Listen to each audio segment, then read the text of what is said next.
تارڑ صاحب، مولانا فضل الرحمان صاحب الزام لگا رہے ہیں کہ یہ جو آئی ایم ایف نے پاکستان کے ساتھ اس وقت جو ایک پرابلم کریٹ کیا ہوا ہے، یا پاکستان نے کریٹ کیا، جس نے بھی کیا، تو کیونکہ عمران خان نے بطور وزیر اعظم کچھ سی پیک کے راز آئی ایم ایف کو دے دیے ہیں، جس کی وجہ سے بڑے معاملہ خراب ہو گئے. تو میں تو مولانا صاحب کی بات کو اس آسانی سے نظر انداز نہیں کر سکتا. آپ وزیر قانون ہیں اور ان کی پارٹی جو ہے وہ آپ کی اتحادی ہے.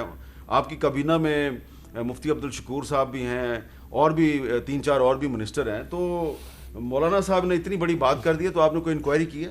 دیکھیے، میں تو ابھی آپ کے سامنے بیٹھا ہوں اور میرے خیال میں ابھی یہ ریلیز سیریس بات نہیں ہے. سیریس بات ہے، اور اس میں آپ کو وجہ بتا دیتا ہوں.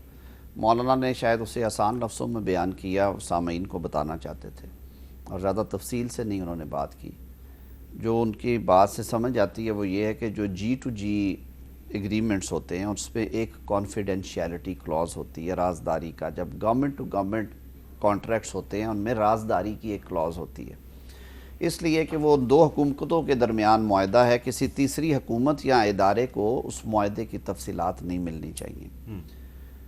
اگر ایسی بات ہے تو یہ ایک بڑا سنگین معاملہ ہے، اور اس کی باز گشت آپ نے شاید سنی بھی ہو کہ سی پیک کو رول بیک کرنے کے لیے کچھ عالمی طاقتوں کا دباؤ تھا، اور چائنا کی گورنمنٹ کو ابتدائی ایام میں اور مہینوں میں جب گورنمنٹ آئی تھی تحریک انصاف کی، چائنا کی حکومت کی طرف سے کچھ ناراضگی کا اظہار بھی کیا گیا. پھر ہماری کچھ عسکری قیادت نے دورے کیے وہاں کے. اس کے بعد پھر عمران خان صاحب کے لیے رستہ ہموار کیا گیا، پھر وہ بھی گئے، لیکن وہ برف پوری طرح شاید پگھل نہ سکی. اچھا، تو یہ ایک سنجیدہ مسئلہ ہے.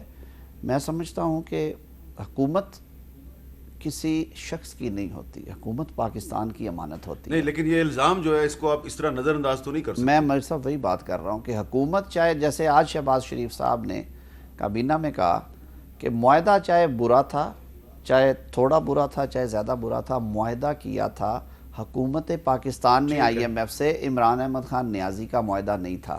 اچھا، آج ہم حکومت پاکستان ہیں، ہم پہ یہ واجب اور لازم ہے کہ ہم اس معاہدے کی پاسداری کریں، اور حکومت بدلنے کی وجہ سے آپ کی جو انٹرنیشنل آبلیگیشنز یا آپ کی جو انٹرنیشنل رسپانسبلٹیز ہیں وہ نہیں بدلتی. سائرہ بانو صاحبہ، آپ رکن قومی اسمبلی ہیں، تو کیا آپ کو قومی اسمبلی کے فلور پہ کھڑے ہو کے حکومت سے ثبوت نہیں مانگنا چاہیے کہ مولانا فضل الرحمان نے سابق وزیر اعظم عمران خان پہ اتنا بڑا الزام لگا دیا ہے، اس کا ثبوت پیش کریں؟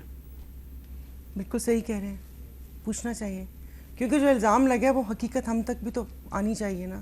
کیونکہ یہاں پر تو بہت زیادہ، جو سب سے زیادہ آسان بات ہے کہ وہ آپ کسی کو غداری کا سرٹیفکیٹ بانٹتے، ہم دے دیتے ہیں نا ایسے ہی. تو جس طرح عمران خان صاحب دوسروں پہ الزام لگاتے ہیں تو مولانا صاحب نے ان پہ لگا دیا ہے. چلیں، یہ بلیم گیم سے نکلتے ہیں. میں تو سمجھتا ہوں کہ ایسے ہونا نہیں چاہیے. سوری، میں آپ کی بات میر کاٹ صاحب رہی ہوں. جو سب سے بڑی ضرورت ہے، جو وزیر اعظم نے اپنی پہلی تقریر میں کہی تھی، وہ اس ملک کی ڈوبتی ہوئی معیشت کو سہارا دینے کے لیے ہمیں اپنے سیاسی انتشار اور جو یہ بائیفرکیشن اور یہ پولرائزیشن ہے اس سے نکلنا. آپ اپنی بات مکمل کر لیں. غداری پہ میں کہہ رہی تھی کہ ضرور ہونا چاہیے. یہ تو جس کا دل چاہتا ہے وہ ایک دوسرے کو غداری کے سرٹیفکیٹ بانٹتے پھرتے ہیں. وہ کہتے ہیں وہ غدار، وہ غدار، وہ غدار. تو یہ حقیقت آنی چاہیے.